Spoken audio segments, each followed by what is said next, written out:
When you think of innovation, what's the first word that comes to mind?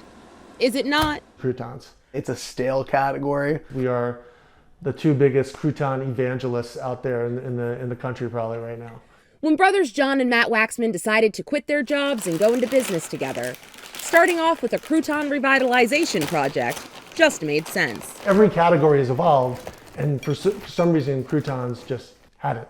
We wanted to do something we're passionate about, and there's really nothing we love more as an entire family than bread.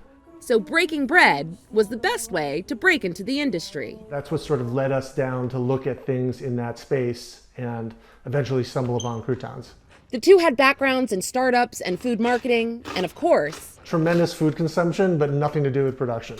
they figured it out the good old-fashioned way. We just started baking a bunch of sourdough bread. We wound up having to make it ourselves for like over a year, cutting all the bread, cleaning all the baking trays. Like, it was crazy difficult. Hours and hours. I can't tell you how much sourdough we cut. From humble beginnings in a local small business incubator, We were able to cobble together a bunch of friends of friends of friends to help us make it. and Kooshy Croutons quickly made their way onto shelves of major retailers. One of the first customers we got was Mariano's. We could not make enough product. Cutting croutons by hand for 44 stores, so they were nice enough to let us start in 5. It was around then that they knew We just needed to figure out a way to scale our production and be able to service more doors and more retailers. Now we work with a manufacturer in the Chicago area that helps us produce it in large quantities so that we can now service about 4,000 stores across the country.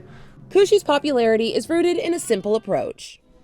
Everyone loves bread, and as long as it's a quality product, there's no reason to feel bad about eating it. It's easy to feel good with Kooshy. From their poppy colors, their little bread mascot, an array of unique flavors, and their unforgettable name. We were kind of going in there as a disruptor, looking to do true innovation from packaging to product. We could have called it like Matt's Organic Crouton or something like that, but that's not really us. Bread is joy.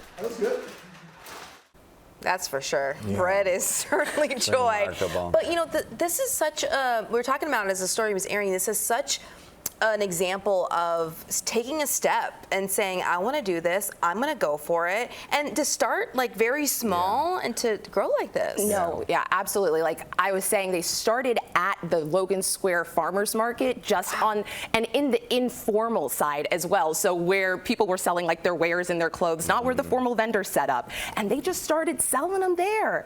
And so the fact that Mariano's found them through that sort of grassroots way, I'm really impressed by their entire story. Yeah, I got to wrap right here. I got to wrap in my ear, but I got to say, so you got me some of the poco picante, which means subtle spice croutons. I'm a chili guy, chili nut. I threw them on my chili. Spectacular. They kept like just enough crunch. It also permeated with just enough moisture. I mean, these guys are onto something. So great story too. Thanks, Jamaica. Thank you. All right, well, it's officially